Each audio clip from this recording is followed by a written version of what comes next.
पानीलाल बिहारी यादव जी।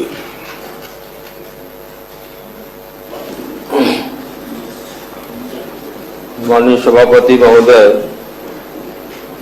उत्तर प्रदेश के अंदर जब से भारतीय जनता पार्टी की सरकार आई है, बराबर जो है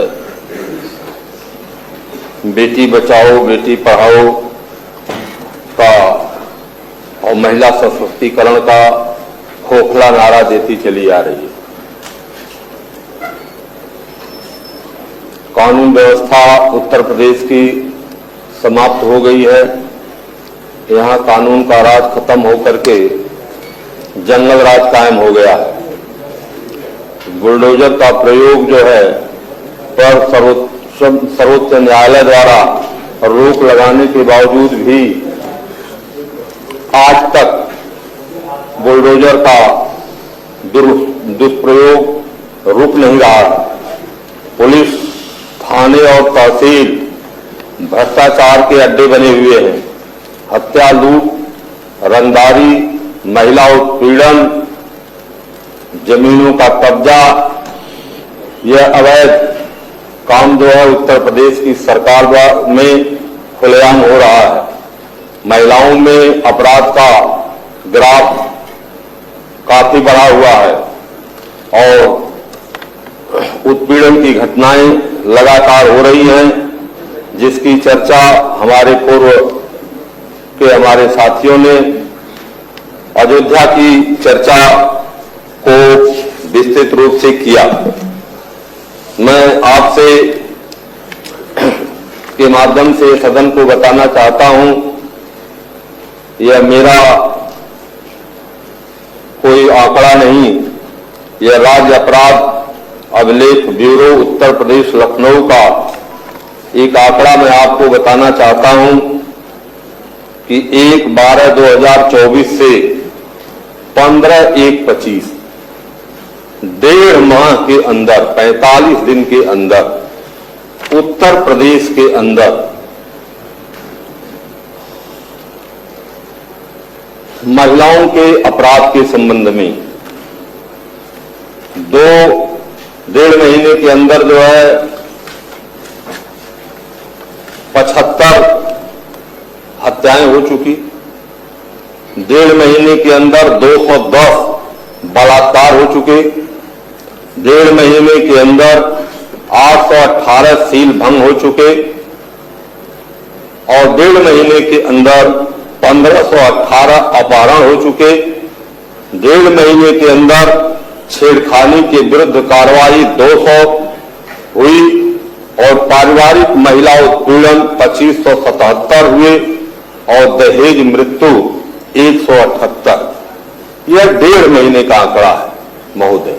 अब इससे आकलन किया जा सकता है कि पूरे वर्ष का अगर निकाल लिया जाए और इसके बाद ही ये कहा जाए कि यह प्रदेश जो है भयमुक्त है और यहाँ महिलाएं सुरक्षित हैं, अपराधी सब जेल में हैं या वो विदेश भाग गए, तो आखिर में सब विदेश भाग गए और जेल में हैं, तो ये अपराध करने वाले ये भारतीय जनता पार्टी के कार्यकर्ता हैं या कौन है जो इस तरह की घटनाएं जो है इस प्रदेश में कर रहे हैं।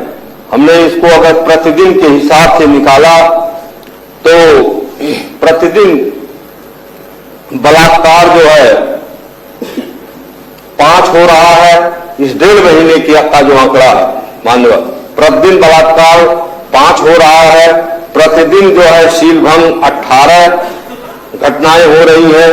प्रतिदिन अपहरण जो है 34 हो रहे हैं और प्रतिदिन जो है छेड़खानी के विरुद्ध कार्रवाई जो है 5 हो रही है और प्रतिदिन जो है छेड़खानी और पारिवारिक महिला उत्पीड़न जो है 58 हो रहे हैं और दहेज मृत्यु प्रतिदिन 4 हो रही है। इस जो आंकड़ा है यह घटनाक्रम साबित करता है कि उत्तर प्रदेश में बिल्कुल कानून का राज नहीं है। यहाँ पर महिलाएं सुरक्षित नहीं है। यहाँ पर कौन घर से निकलेगा, अभी तो केवल ये महिलाओं का मैंने दिया मानव, अगर इसको पूरे समाज का आंकड़ा दे दूं तो यह स्पष्ट है कि इस प्रदेश में जो है बिल्कुल जो है, जिसको हाई कोर्ट और सुप्रीम कोर्ट ने भी कहा है कि यहां उत्तर प्रदेश में यह कह दिया जाए कि कानून का राज नहीं है तो अत्युक्त नहीं होगा। इस तरह से इस प्रदेश में जो है, जो घटनाएं हो रही हैं और जिस तरह से कार्रवाइयां हो रही हैं, यहां पर विधायिका भी सुरक्षित नहीं है। यहां गुंडों द्वारा जो है विधायकों को भी पीटा जा रहा है। यहां पर जो है विधायक जो है गरीबों की जमीन को भी लूट रहे हैं। मैं कल अभी गया था एक कमेटी के माध्यम से जो है ऊंचाहार, तो वहां पर मैंने देखा कि आराजी नंबर 207 जो है ऊंचाहार में जो अमृतलाल और बैजनाथ के नाम खतौनी में दर्ज है और बैनामा की जमीन है, और जो जात के जो है पटेल बिरादरी के हैं और दूसरे जो है धोबी बिरादरी के जो है शोभा देवी पत्नी राजा राम की जो है जमीन, जो बैनामा शुदा जमीन है, उसको जो है विधायक द्वारा जो है कब्जा उस पर किया जा रहा है और प्रशासन जो है पूरी तरह से मदद कर रहा है। और इस तरह से मैं बनारस, हमारा निर्वाचन क्षेत्र है, बनारस निर्वाचन क्षेत्र की एक घटना का चर्चा करना चाहता हूं। महोदय, जनपद वाराणसी के अंतर्गत थाना लंका में श्री राज सिंह की हत्या 19/12/21 को हो गई और बहुत जद्दोजहद के बाद उनका FIR ही दर्ज नहीं हो रहा था, तो जाकर के 25/12/21 को FIR दर्ज हुआ और मुकदमा अपराध संख्या 854/2021 धारा 302 में FIR दर्ज हुआ और नामजद अभियुक्तों की गिरफ्तारी आज तक नहीं हुई। और नामजद है, ऐसा नहीं मुस्तबा में पुलिस आज तक खोज नहीं पा रही है। नामजद अभियुक्तों की जो है गिरफ्तारी नहीं हो पा रही है और थानाध्यक्ष लंका और अभियुक्तों के बीच में 5 लाख रुपए के लेन देन की ऑडियो रिकॉर्डिंग भी है और जहां पर घटना हुई है वह लंका शहर का पार्ट है और वहां CCTV कैमरा में जो फुटेज है उसको पुलिस निकाल करके मिलान नहीं कर रही है, मनमाने ढंग से जो है रिपोर्ट लगा दे रही है जो है, और उसकी री-जांच हुई, न्यायालय द्वारा पुनर्जांच कराया गया 29/8/2022 को। इसके बाद भी पुलिस द्वारा जो है कोई कार्रवाई नहीं की गई। मैंने प्रमुख सचिव गृह उत्तर प्रदेश शासन को 23/7/24 को भी पत्र लिखा महोदय, मैंने 8/10/24 को भी पत्र लिखा। मैं इस पर रिमाइंडर लिखता चला जा रहा हूं, लेकिन उसका कोई उत्तर भी नहीं आ रहा है। उसका कोई उत्तर जो है नहीं मिल पा रहा है। यह चर्चा और यह विषय जो है विधान परिषद के अंदर कई बार उठाया गया, लेकिन नहीं जो है उस पर अधिकारी जो है कोई ध्यान दे रहे हैं कि जनप्रतिनिधियों के प्रश्नों का जो है कोई उत्तर वो दे सके। पीठ द्वारा जो है ये निर्देशित किया गया कि पत्रों की कॉपी जो है मेरे द्वारा नेता सदन को दे दी जाए। मैंने जितना पत्र लिखा था, जितनी बार रिमाइंडर लिखा था, reminder number 1, reminder number 2, reminder number 3 करके सारा पत्रों की कॉपी मैंने नेता सदन को उपलब्ध करा दिया और वह भी 15 दिन से ज्यादा हो गया। इसके बाद भी एक भी पत्र का उत्तर नहीं आज तक आया जो है। इसलिए इस प्रदेश में जो नौकरशाही है, ब्यूरोक्रेट है, वह मनमाना हो गया है जो है। वह किसके इशारे पर काम कर रहा है, क्या कर रहा है, वह जो न्यायपाल ये जो है विधायिका को क्या समझ रहा है, यह बात मेरे समझ में नहीं आ रही है।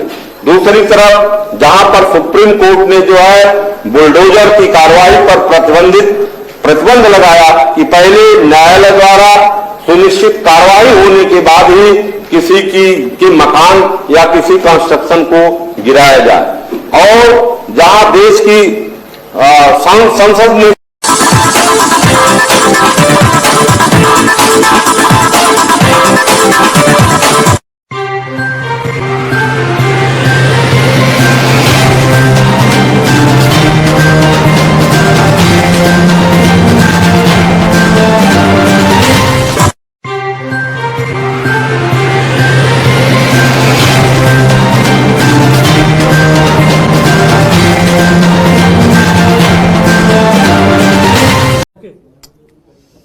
आप सभी पत्रकार साथियों को मेरा नमस्कार।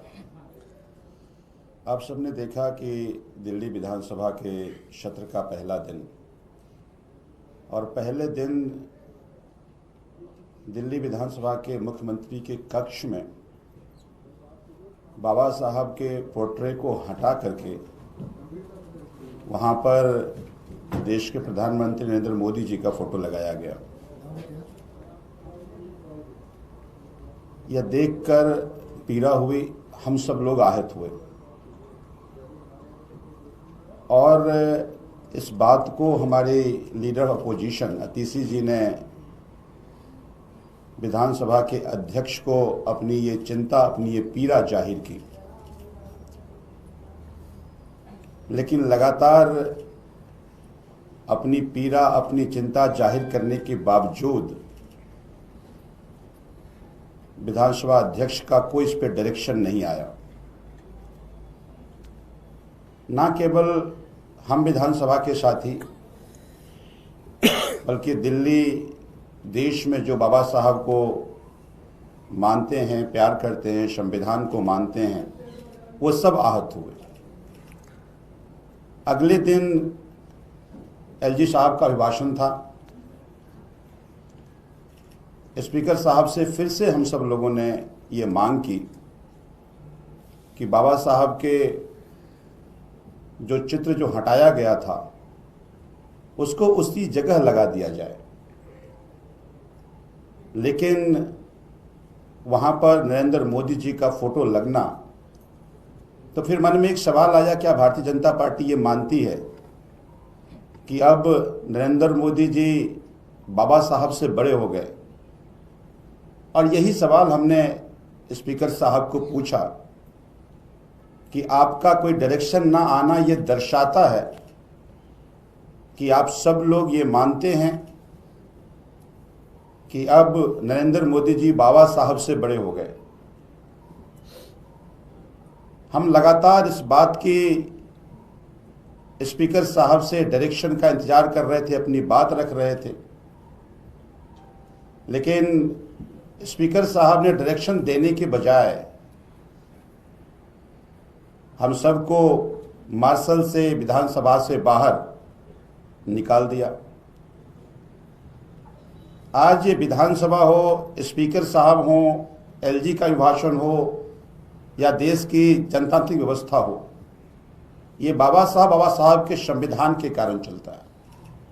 तो बाबा साहब से बड़ा तो कोई नहीं है, संविधान से बड़ा कोई नहीं है। और अगर बाबा साहब का ये अपमान किया जाए, हम तो बर्दाश्त नहीं करेंगे। ना केवल उस दिन के लिए निकाला गया, बल्कि एक रेजोल्यूशन के जरिए सत्ता पक्ष के लोगों ने बैठकर 3 दिन के लिए हम सब लोगों को सदन में भाग लेने से वंचित किया। अपराध क्या था? अपराध ये था कि हम सब लोगों ने बाबा साहब और शहीद आजम भगत सिंह का चित्र को वहां से हटाना और बाबा साहब के चित्र के जगह पर नरेंद्र मोदी जी का चित्र का अनावरण करना, हम इस पर सवाल उठा रहे थे। तो इसका मतलब है कि बाबा साहब से सब लोग नफरत करते हैं। ये कोई पहला वाक्य नहीं है। आप सबने देखा कि देश के गृह मंत्री किस तरह से लोकसभा में कहा कि जितनी बार अंबेडकर ये लोग करते हो, उतनी भगवान का नाम ले लें तो इनको मुक्ति मिल जाए। हमें तो हमारी मुक्ति संविधान से मिलेगी, बाबा साहब की व्यवस्था से मिलेगी। तो पूरी पार्टी का बाबा साहब के प्रति, संविधान के प्रति यह नफरत जो है वो दिल्ली विधानसभा में भी दिखा। मैं आज भी आप सबके माध्यम से भारतीय जनता पार्टी से कहना चाहता हूं, या तो आप ये मानते हैं कि बाबा साहब से बड़े नरेंद्र मोदी हो गए, और अगर आप ये नहीं मानते हैं तो बाबा साहब का चित्र उसी जगह पे लगा दिया जाए जहां पे पहले से बाबा साहब का चित्र लगा था, और नहीं तो फिर हम इस तरह का विरोध लगातार जारी रखेंगे जब तक आप अपने सुकृत्य से बाज ना आए। बस यही बात आप सब लोग रखनी थी। हमें कुलदीप भाई हैं, कुलदीप भाई से कहना चाहूँगा अपनी बात रखें।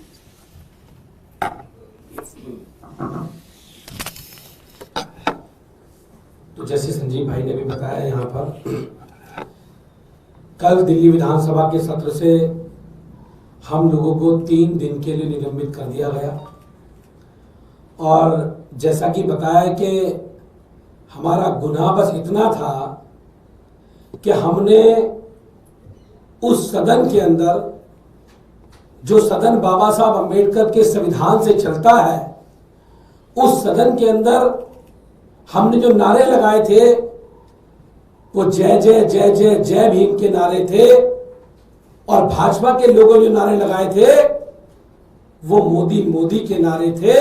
हमने जय भीम के नारे लगाए, इसलिए हम लोगों को दिल्ली विधानसभा के अध्यक्ष विजेंद्र गुप्ता जी ने हम लोगों को सदन से बाहर कर दिया। भारतीय जनता पार्टी के लोगों ने मोदी मोदी के नारे लगाए, विजेंद्र गुप्ता जी ने उनको अप्रिशिएट करके विधानसभा के अंदर बैठाने का काम किया।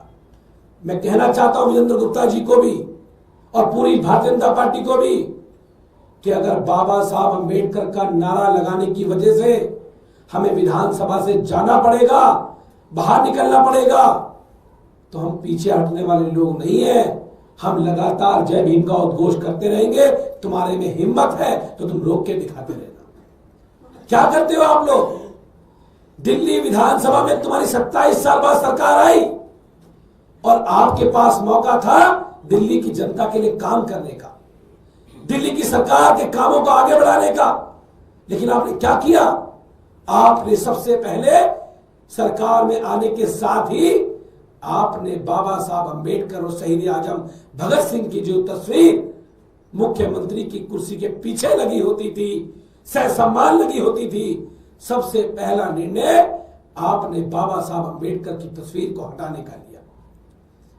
इसका क्लियर मैसेज है कि अमित शाह जी ने जो बात कही थी उस बात को आपने साबित करने का काम किया।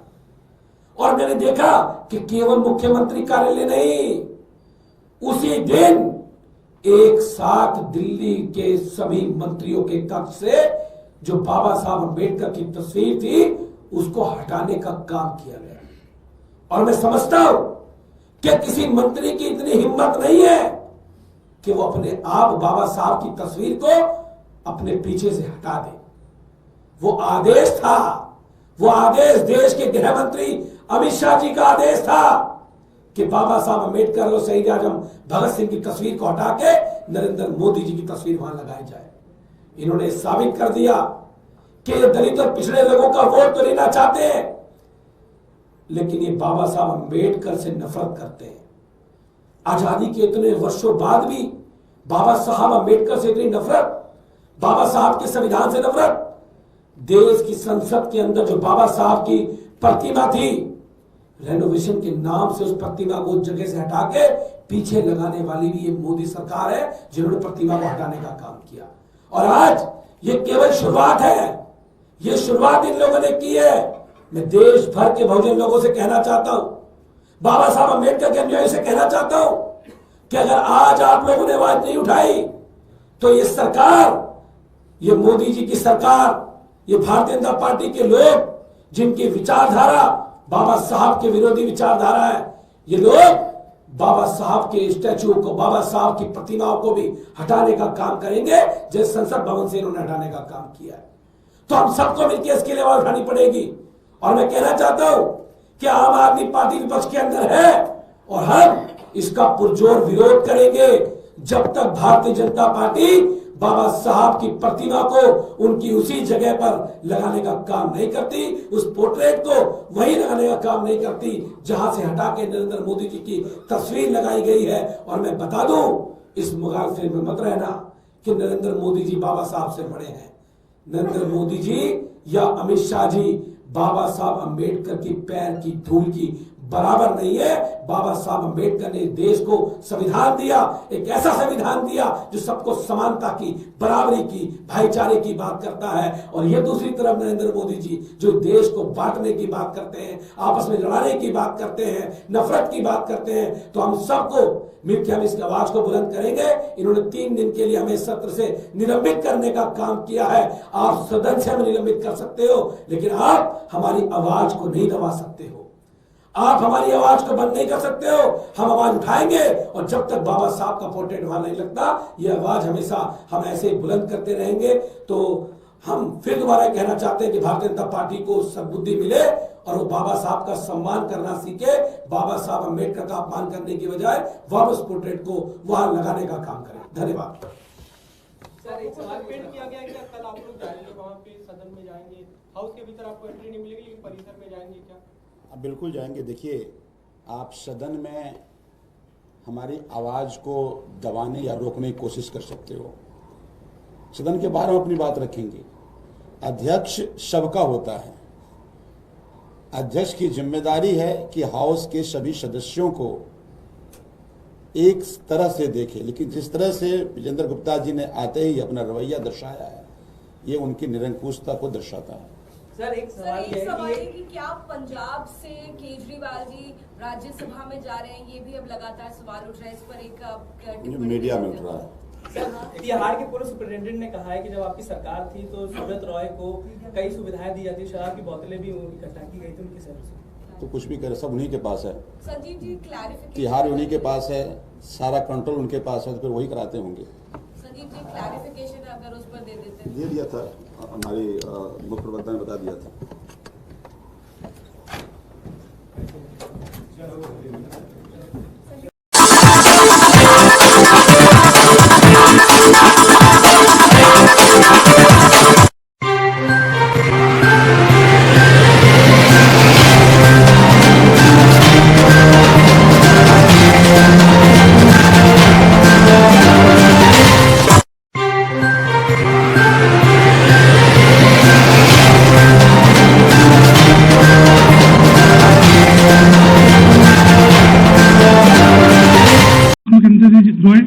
माननीय मंत्रीगण, सभी अधिकारी साथियों, मीडिया जगत से जुड़े हुए सभी सम्मानित प्रतिनिधिगण, दिव्य भव्य स्वच्छ सुरक्षित डिजिटल महाकुंभ 2025 का समापन महाशिवरात्रि के पुण्य स्नान से कल संपन्न हुआ है।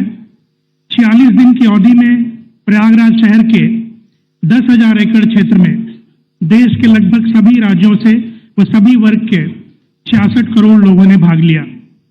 यह एक अलौकिक अविस्मरणीय आयोजन रहा। मीडिया जगत ने इसी पूरी ऑब्जेक्टिविटी और पॉजिटिविटी के साथ दिन रात कवरेज दिया। यह एक वजह रहा है कि इतनी बड़ी संख्या में लोग यहां तक पहुंचे। आपके कवरेज में स्वच्छता, सुरक्षा, जल की निर्मलता व संगम का विहंगम दृश्य, इन सभी ने लोगों को मोबिलाइज करने में एक बड़ा रोल अदा किया है। 66 करोड़ लोग 10,000 एकड़ क्षेत्र में उनके आगमन व प्रवास अपने दुनिया के 820 करोड़ लोगों के बीच जिस विस्तार से, जिस निरंतरता के साथ और जिस ऑब्जेक्टिविटी के साथ प्रस्तुत किया है, वह बहुत ही सराहनीय रहा है। मैं पुनः आप सबका इस अवसर पर इस कार्यक्रम में स्वागत और अभिनंदन करता हूं। धन्यवाद, नमस्कार। अब मैं हमारे बीच मौजूद माननीय उप मुख्यमंत्री श्री ब्रजेश पाठक जी से आग्रह करूंगा कि वो यहां पर आपको संबोधित करें।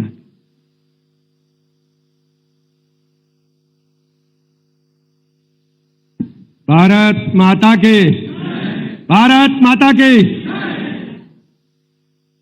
महाकुंभ के महाशिवरात्रि के पावन पर्व पर अंतिम अमृत स्नान के बाद समापन के अवसर पर प्रयागराज पधारे आदरणीय मुख्यमंत्री जी, उप मुख्यमंत्री आदरणीय केशव प्रसाद मौर्य जी, जल शक्ति मंत्री आदरणीय स्वतंत्र देव सिंह जी, नगर विकास विभाग तथा ऊर्जा विभाग के मंत्री आदरणीय अरविंद कुमार शर्मा जी, परिवहन विभाग के माननीय मंत्री आदरणीय दयाशंकर जी, श्रम मंत्री आदरणीय अनिल राजभर जी, उपस्थित सभी हमारे वरिष्ठ ऑफिसर्स, सूचना विभाग के सभी ऑफिसर्स, पत्रकार मित्रों, भाइयों तथा बहनों, दुनिया का सबसे बड़ा मेला महाकुंभ का समापन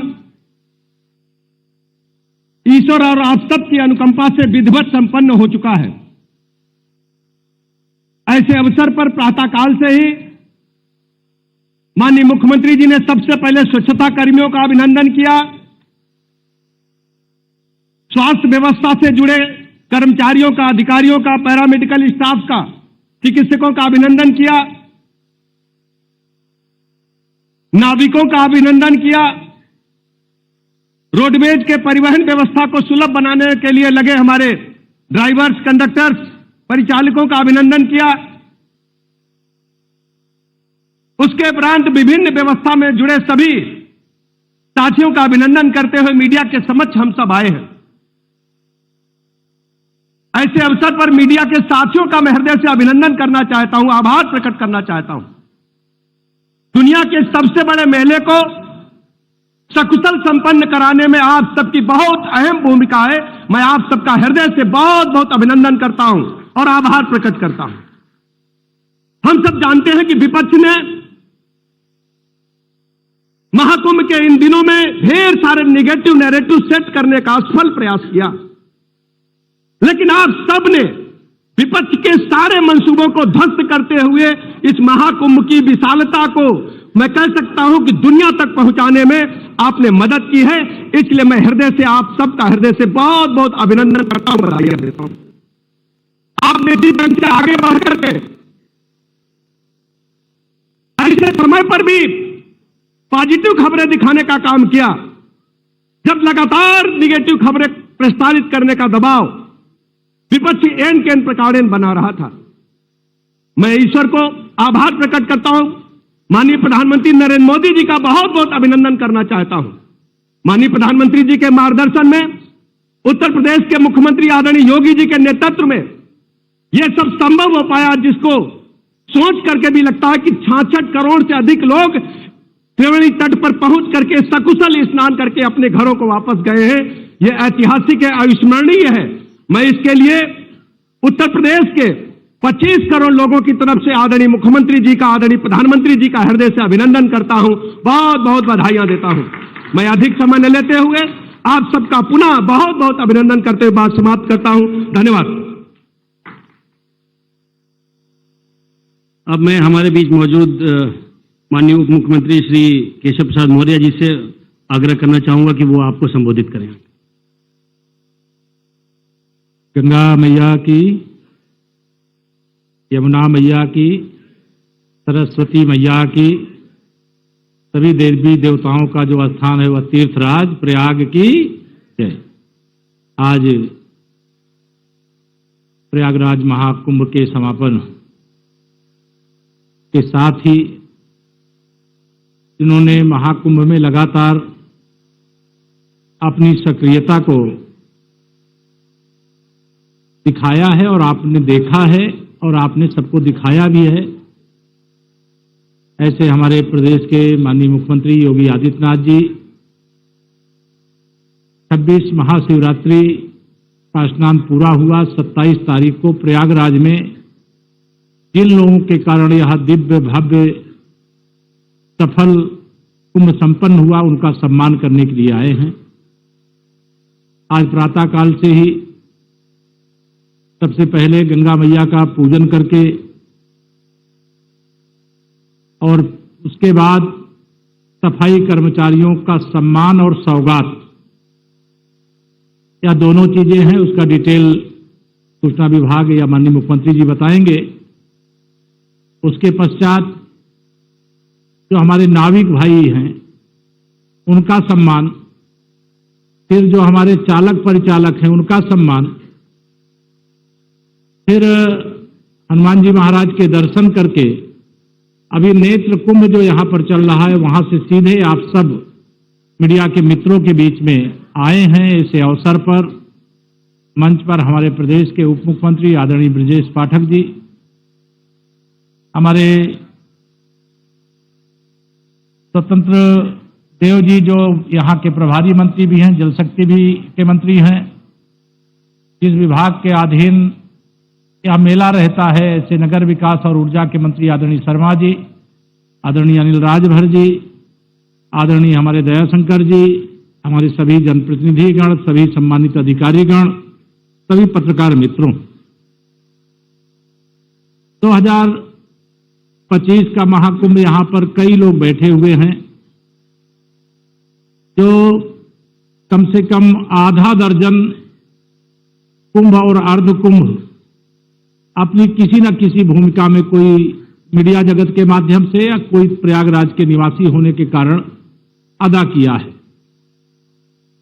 मुझे इस बात का गर्व है कि ऐसा दिव्य, भव्य, व्यवस्थित, सुरक्षित, स्वच्छ, स्वस्थ कुंभ अभी तक जो मैंने देखा था, जो आप सबने भी देखा होगा, ऐसा कुंभ इसके पहले नहीं हुआ है।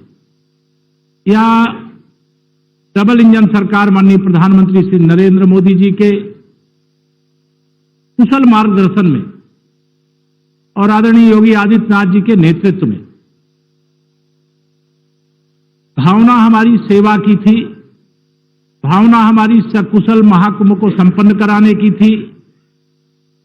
और मैं यह मानता हूं कि जो हम लोगों की सच्ची अगर भावना है तो उसके लिए भगवान बेड़ी माधव जी भी कृपा करते हैं, हनुमान जी महाराज भी कृपा करते हैं, गंगा मैया, यमुना मैया, सरस्वती मैया भी कृपा करती है। यहां बहुत देवी देवता हैं, आप सब प्रयाग के अधिकतम पत्रकार हैं, जानते हैं, मैं बहुत नाम नहीं लूंगा जिससे समय लगे। यह अपने आप में अद्भुत रहा है।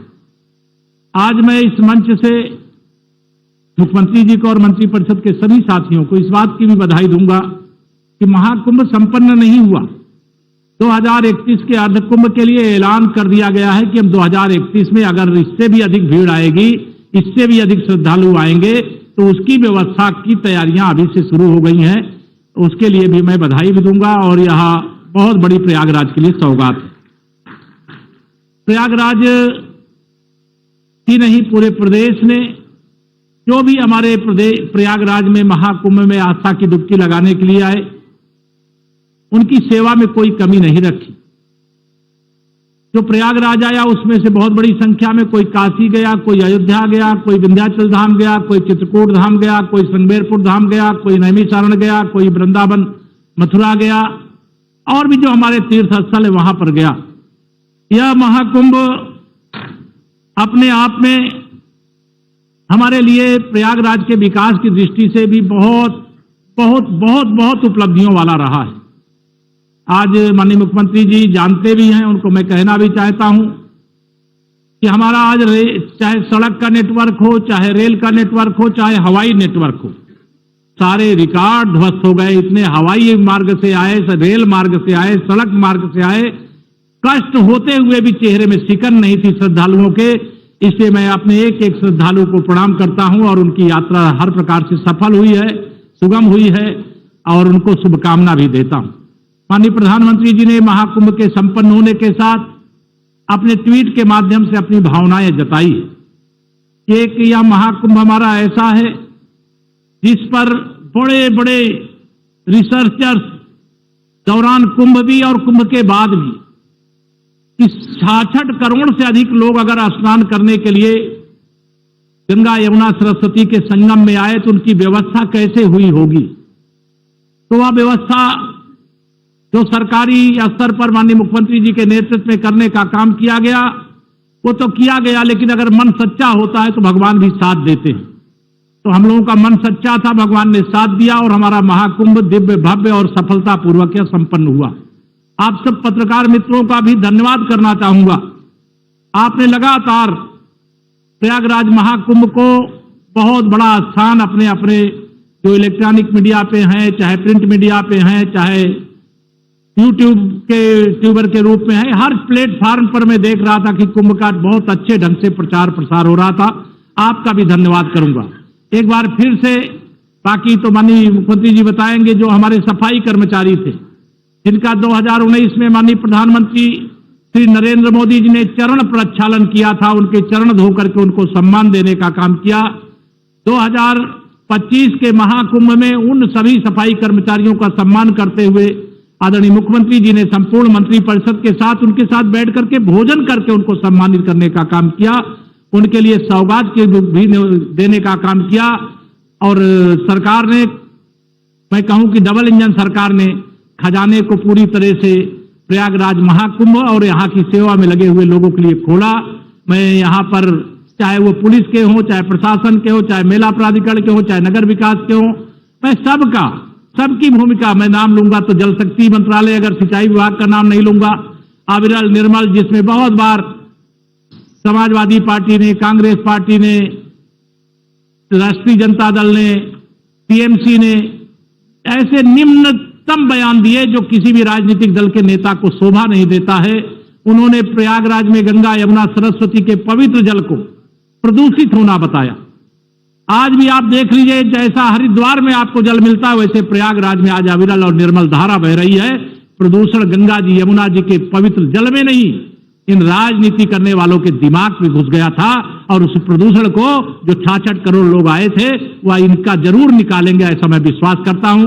महाकुंभ की सफलता में सबका सहयोग जिनका हुआ, उनका सबका हृदय से आभार प्रकट करते हुए मैं अपनी बात पूरी करता हूं। बहुत बहुत धन्यवाद।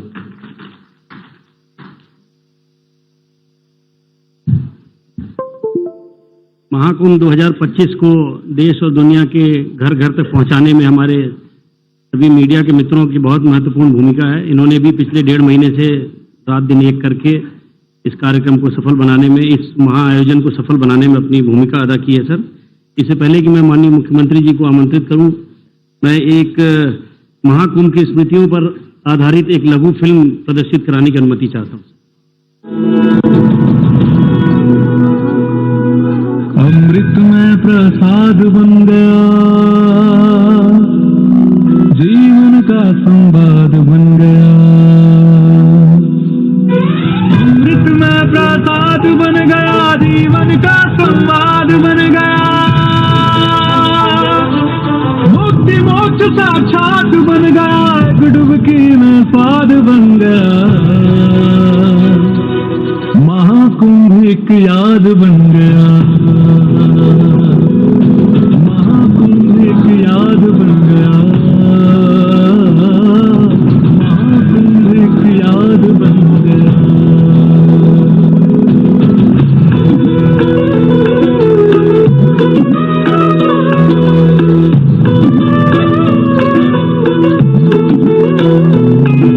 स्वर्ग उतर कर अमृत ढोले हर कोई जिसे रहा है खोज। योगी बनकर सभी देवता धुनी रमाए बहरे मौज। बूढ़े दादा को कंधे पे डुबकी लगाता पोता है। कई पीढ़ियों का आलिंगन धर्म सनातन होता है। आशीर्वाद बन गया, योगी प्रहलाद बन गया, भारत जिंदाबाद बन गया, एक डुबकी में स्वाद बन गया। महाकुंभ एक याद बन गया, महाकुंभ एक याद बन गया, महाकुंभ एक याद बन गया।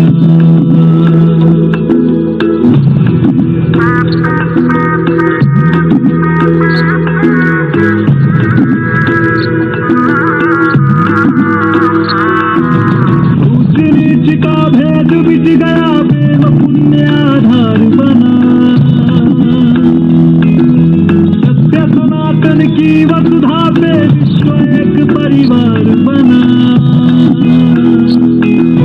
हर रिश्ते का बाध बन गया, हद अनहद का नाद बन गया, पीता का भाग्य बन गया, एक डुबकी में स्वाद बन गया। महाकुंभ एक याद बन गया, महाकुंभ एक याद बन गया, महाकुंभ एक याद बन गया।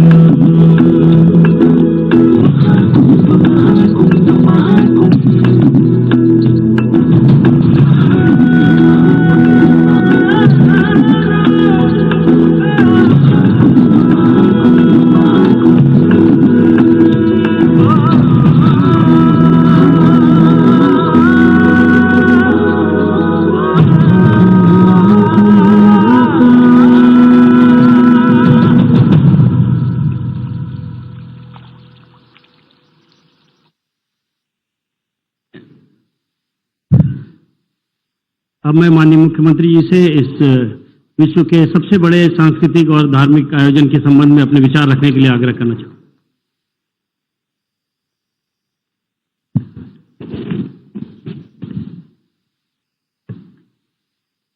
मित्रों,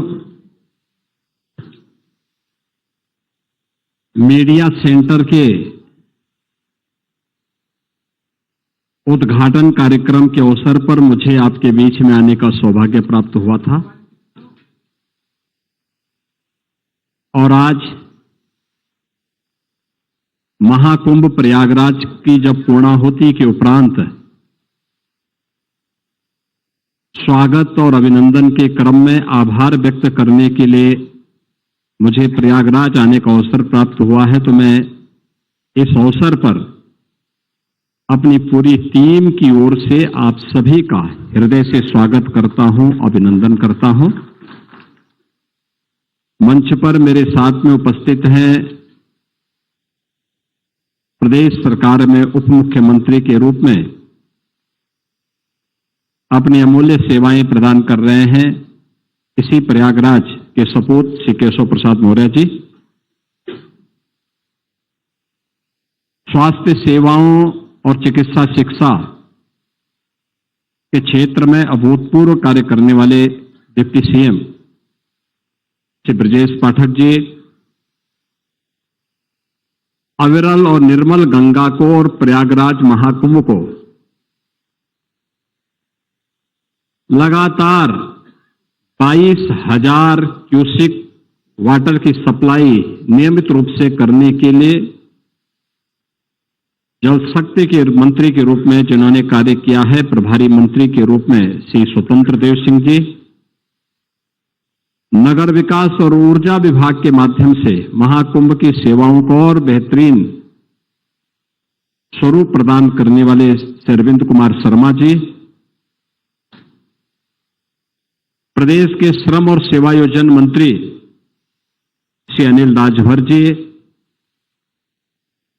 अपने 7,000 परिवहन निगम की बसेज और 750 शटल बसेज के माध्यम से पब्लिक ट्रांसपोर्ट की व्यवस्था को, श्रद्धालु जनों की व्यवस्था को बेहतरीन बनाने वाले श्री मंत्री श्री दयाशंकर सिंह जी और हमारे स्थानीय विधायकगण श्री दीपक पटेल जी, हर्षवर्धन वाजपेयी जी, पीयूष रंजन निषाद जी, गुरु प्रसाद मौर्य जी, श्रीमती पूजा पाल जी, एमएलसी सुरेंद्र चौधरी जी, प्रदेश के मुख्य सचिव श्री मनोज कुमार सिंह जी, डीजीपी प्रशांत कुमार जी, प्रमुख सचिव संजय प्रसाद जी, भारतीय जनता पार्टी के जिलाध्यक्ष श्री राजेंद्र मिश्र जी,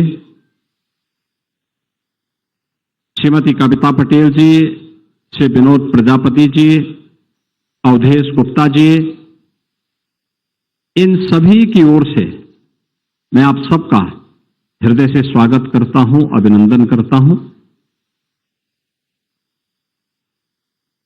वास्तव में महाकुंभ प्रयागराज एक वैश्विक इवेंट बना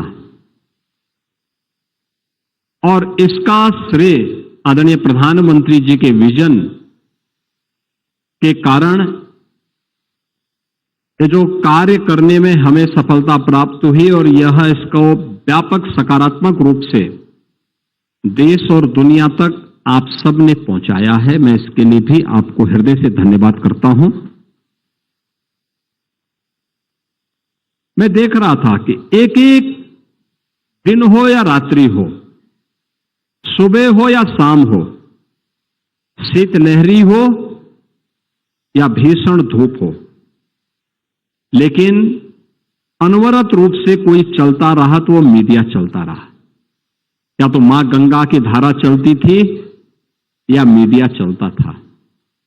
और आपकी जो ये भूमिका थी सकारात्मक रूप से आगे बढ़ती रही और महाकुंभ प्रयागराज नए रिकॉर्ड बनाने के लिए उतावलापन दिखाते हुए 66 करोड़ 30 लाख से अधिक श्रद्धालुओं को मां गंगा, मां यमुना और मां सरस्वती की इस त्रिवेणी में आस्था की पवित्र डुबकी के साथ जोड़ते हुए आस्था और आर्थिकी के एक नए रिकॉर्ड को बनाने के लिए आगे बढ़ चुकी थी। बहनों और भाइयों, ये आस्था और आर्थिकी का जो एक नया विजन प्रधानमंत्री जी ने दिया है कि स्पिरिचुअल टूरिज्म में भी पोटेंशियल है और उस पोटेंशियल का आधार कोई राज्य बन सकता है तो उत्तर प्रदेश बन सकता है। अभी गत वर्ष ही उत्तर प्रदेश में 2024 में 65 करोड़ श्रद्धालु और पर्यटक उत्तर प्रदेश के अंदर विभिन्न तीर्थ स्थलों में आए थे। अयोध्या धाम आए थे, काशी आए थे, मथुरा वृंदावन आए थे, प्रयागराज में आए थे, चित्रकूट में आए थे, मां विंध्यवासिनी के धाम में आए थे, गोरखपुर में आए थे, सुख तीर्थ में आए थे, नैमिषारण्य में आए थे। और अकेले प्रयागराज में 45 दिन में 66 करोड़ 30 लाख पर्यटक और श्रद्धालु आ चुके हैं। यानी नए नए रिकॉर्ड बनते हुए दिखाई दे रहे हैं।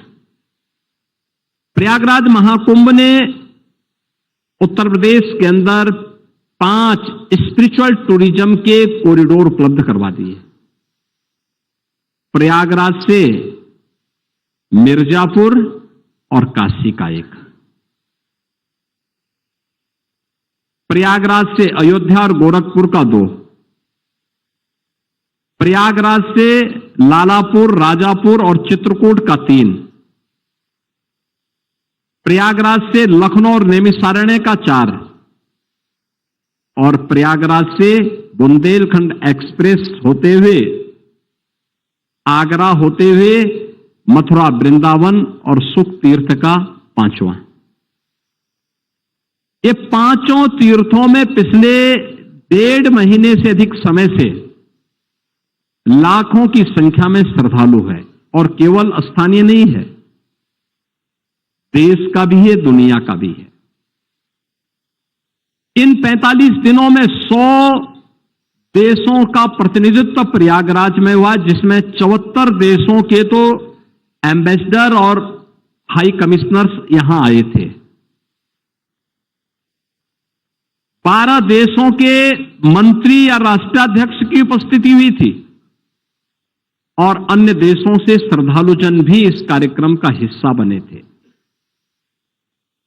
पर्यटक इस कार्यक्रम का हिस्सा बने थे, जिनको कवर करने का अवसर आपको भी प्राप्त हुआ था जब विभिन्न महास्नान के दौरान या अमृत स्नान के दौरान यहां पर ये कार्यक्रम हो रहे थे। महाकुंभ के पूरे आयोजन में यानी अस्थाई और अस्थाई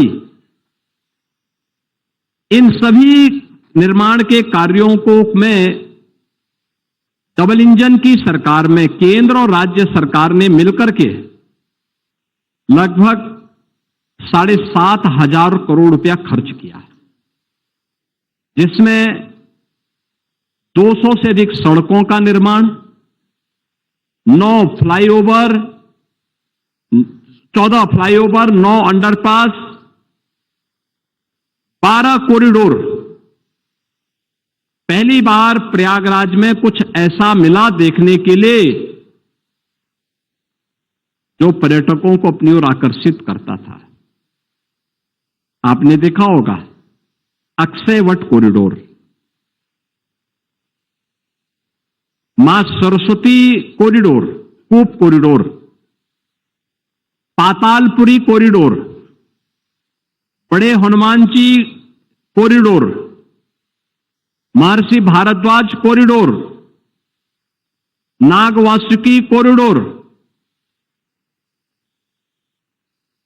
श्रृंगवेरपुर कॉरिडोर, द्वादश माधव कॉरिडोर, यानी ये अलग अलग प्रकार के 12 कॉरिडोर प्रयागराज में विकसित हुए हैं, जो टूरिज्म की दृष्टि से हर एक श्रद्धालु को अपनी ओर आकर्षित किया।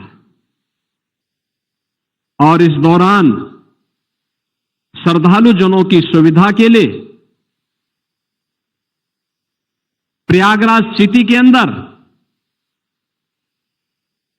हम लोगों ने उत्तर प्रदेश सरकार के और केंद्र सरकार के मिलकर के लगभग 1 लाख कार्मिक इस पूरी व्यवस्था के साथ जुड़ करके, अधिकारीगण जुड़ करके इस पूरे कार्यक्रम को सफलता की नई ऊंचाई तक पहुंचाए, जिनमें सर्वाधिक सुरक्षाकर्मी उत्तर प्रदेश पुलिस बल के थे, पीएसी के थे, फायर सर्विसेज के थे, जल पुलिस के थे, होमगार्ड के थे, पीआरडी के जवान थे, एटीएस और एसटीएफ के कमांडो भी हम लोगों ने तैयार किए थे और पूरे मेले को फेस रिकॉग्निशन के साथ जोड़ते हुए लगभग 3000 सीसीटीवी कैमरे के साथ एआई टूल के साथ जोड़ते हुए एक एक व्यक्ति की आने की सूचना और उसके चेहरे की पहचान के साथ साथ डुबकी कितने लोग लगा रहे हैं उन सब की काउंटिंग की भी व्यवस्था उसके माध्यम से हो रही थी। और मुझे उसी से सहायता मिल रही थी। मैं प्रयागराज आता था तो यहां पे तो प्रत्यक्ष देख लेता था, हवाई सर्वेक्षण कर लेता था, लेकिन जब लखनऊ में या कहीं रहता था तो 3000 कैमरों को ही मैं एक एक करके देखता था। 360 डिग्री तक जिन्हें घुमा करके देखा जा सकता था और एक एक एंगल से हम लोग एक एक क्षेत्र को देख सकते थे, कहां पे कौन सी गतिविधि हो रही है, कितना प्रेशर कहां पे डेवलप हो रहा है। यह स्थिति प्रयागराज के अंदर पुलिस की थी। 15,000 से ऊपर यहां पे स्वच्छता कर्मी थे। इसके अलावा 7,000 से अधिक परिवहन निगम की बसेस थी। 750 से अधिक शटल बसेज भी यहां पे लगाई गई थी। पीडब्ल्यूडी, नमामि गंगे, जल निगम, संस्कृति एवं पर्यटन विभाग, सिंचाई विभाग, इन सभी विभागों ने, स्वास्थ्य विभाग, इन सब ने भी पूरी तत्परता के साथ इस कार्यक्रम के साथ जुड़ करके इसे सफलता की नई ऊंचाई तक पहुंचाया। रेलवे, सीआरपीएफ, होमगार्ड, नागरिक उड्डयन विभाग, सेना, वायुसेना, सड़क परिवहन एवं राजमार्ग मंत्रालय, भारत सरकार, इन सब ने भी अपनी भूमिका का निर्वहन किया। रेलवे ने लगभग 13,000 मेला स्पेशल चला करके यात्रियों की सुविधा को सकुशल आगे बढ़ाने का काम किया। 3.25 करोड़ यात्री केवल उत्तर प्रदेश परिवहन निगम की बसेस से प्रयागराज आए। लगातार इन पर कार्य करते हुए पौष पूर्णिमा 13 जनवरी से 26 फरवरी महाशिवरात्रि के अवसर पर कल पूर्णाहुति को यह 45 दिन का महायज्ञ सफलता की नई प्रतिमान स्थापित करते हुए संपन्न हुआ है। इसमें अस्थायी और अस्थायी इंफ्रास्ट्रक्चर प्रयागराज को प्राप्त हुआ। प्रयागराज आज एक स्मार्ट सिटी के रूप में विकसित हुआ है और आज जो भी प्रयागराज आएगा तो प्रयागराज को देख करके अभिभूत था। देख करके यहां के विकास, यहां की सुविधा, यहां के मॉडल को देख करके वो सेल्फी ले रहा था, चौराहे चौराहे पे सेल्फी लेता हुआ दिखाई दे रहा था। 10,000 एकड़ क्षेत्रफल में हम लोगों ने मेला का विस्तार किया था और 5,000 एकड़ क्षेत्रफल में हमने 6 लाख वाहनों के पार्किंग की व्यवस्था दी थी। 30 पेंटून ब्रिज बनाए गए थे। 500 चेकर्ड प्लेट 500 किलोमीटर की बिछाई गई थी। 1250 किलोमीटर की पाइप पेयजल की स्कीम थी। 1 लाख टेंटेज थे। 8,000 आश्रम और संस्थाओं को भूमि आवंटन किया गया था और इसके साथ ही 1.5 लाख शौचालय बनाए गए थे। 7 रिवर फ्रंट, 12 किलोमीटर का अस्थायी घाट, 9 अस्थायी घाट, यह भी इस अवसर पर बनाने के कार्यक्रम संपन्न करके इस आयोजन को सफलता की नई ऊंचाई तक पहुंचाने का काम हुआ था। बहनों और भाइयों, केंद्र और राज्य सरकार ने अपनी जिम्मेदारियों का निर्वहन किया। श्रद्धालु जन को यहां तक लाने के लिए सभी संबंधित विभागों ने, संस्थाओं ने अपना योगदान किया, लेकिन एक एक घटना को लाइव दिखाने का काम और सकारात्मक रूप से उसको आम जन तक, घर घर तक पहुंचाने का काम, यह तो आपने ही किया है। क्योंकि कितनी भी अच्छी व्यवस्था होती, कितना भी हम कर लेते, कौन होता? प्रयागराज देखता, प्रयागराज कमिश्नरी देखती, उत्तर प्रदेश देखता, कल्पवासी देखते। लेकिन आप लोगों ने, और केवल आप ही ने नहीं, यानी हिंदी मीडिया ही नहीं, देश भर की मीडिया ने और विदेशी मीडिया ने भी यहां की व्यवस्था की सराहना की, उसको सकारात्मक रूप से आगे बढ़ाया और किसी भी आयोजन को सफलता की नई ऊंचाई तक पहुंचाने के लिए मीडिया का क्या रोल हो सकता है, उसकी एक बेहतरीन मार्केटिंग करने में भी आपने बड़ी भूमिका का निर्वहन किया। आस्था की आर्थिकी हो सकती है, प्रधानमंत्री मोदी जी कहते थे, लेकिन मीडिया ने साबित कर दिया कि 7,500 करोड़ खर्च करके 3.5 लाख करोड़ की ग्रोथ की जा सकती है।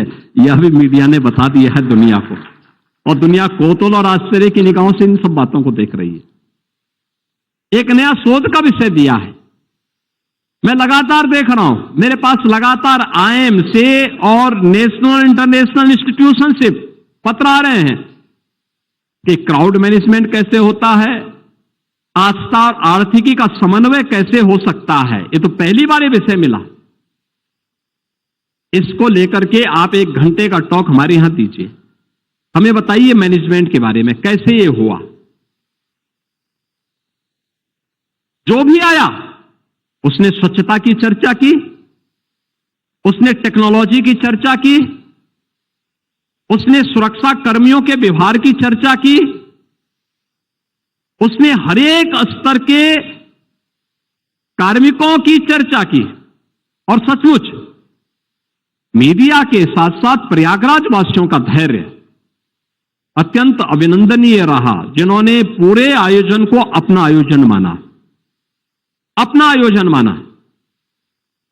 अक्सर होता है 1 दिन 2 दिन लोगों को थोड़ा पैदल चलना पड़े, लोग अधीर हो जाते हैं, गुस्से में आ जाते हैं, सड़कों पे आ जाते हैं। दुनिया के अंदर आप देखिए लॉकडाउन के दौरान क्या होता था, यानी दुनिया की महामारी आई थी, कोरोना महामारी आई थी,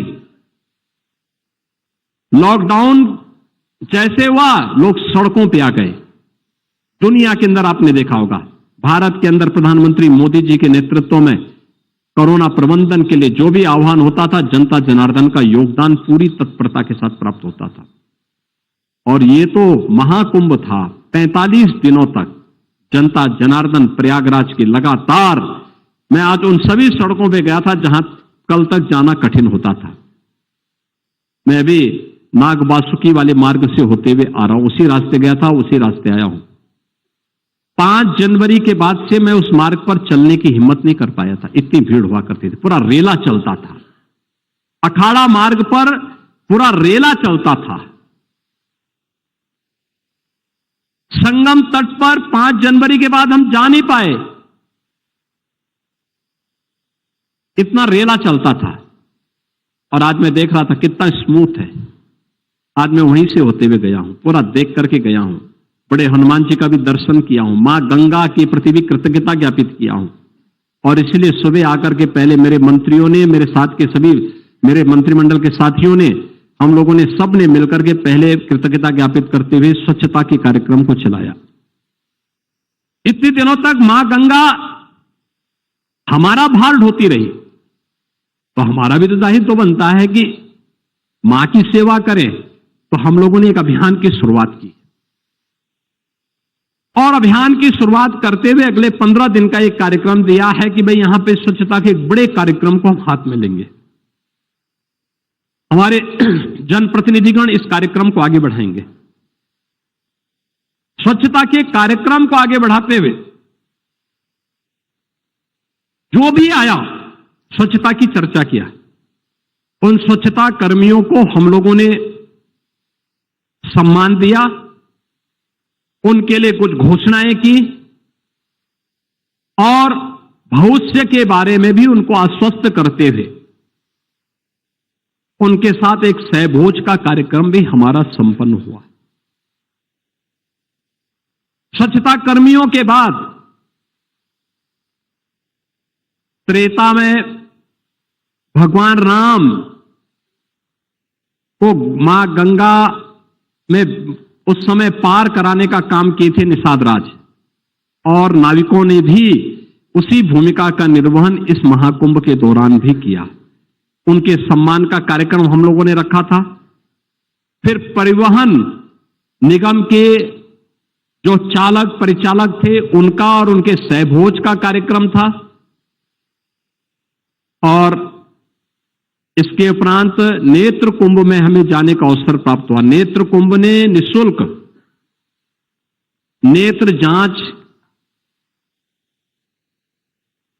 ओपीडी, यानी 2.25 लाख लोग ओपीडी में आए, 1 लाख से अधिक लोगों को चश्मा मिला, 17,000 लोगों को वहां पर मोतियाबिंद के आईओएल के ऑपरेशन के लिए चिन्हित किया गया, और उस पूरे कार्यक्रम में भागीदार बनकर के आज उनका भी समारोह हुआ है।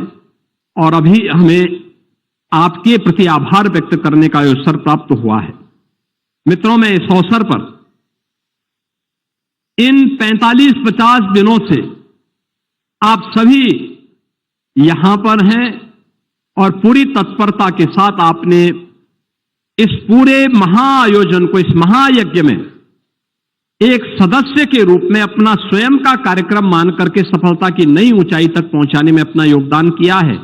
मैं उत्तर प्रदेश सरकार की ओर से आप सबके प्रति हृदय से धन्यवाद ज्ञापित करते हुए आज आप यहां पर आए हैं।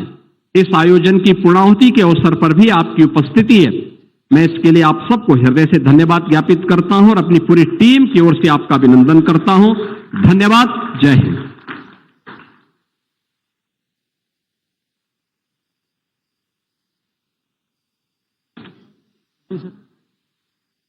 धन्यवाद साथियों। आप सब लोगों के लिए स्वल्पाहार की व्यवस्था है, कृपया उसको ग्रहण करके ही विदा लें।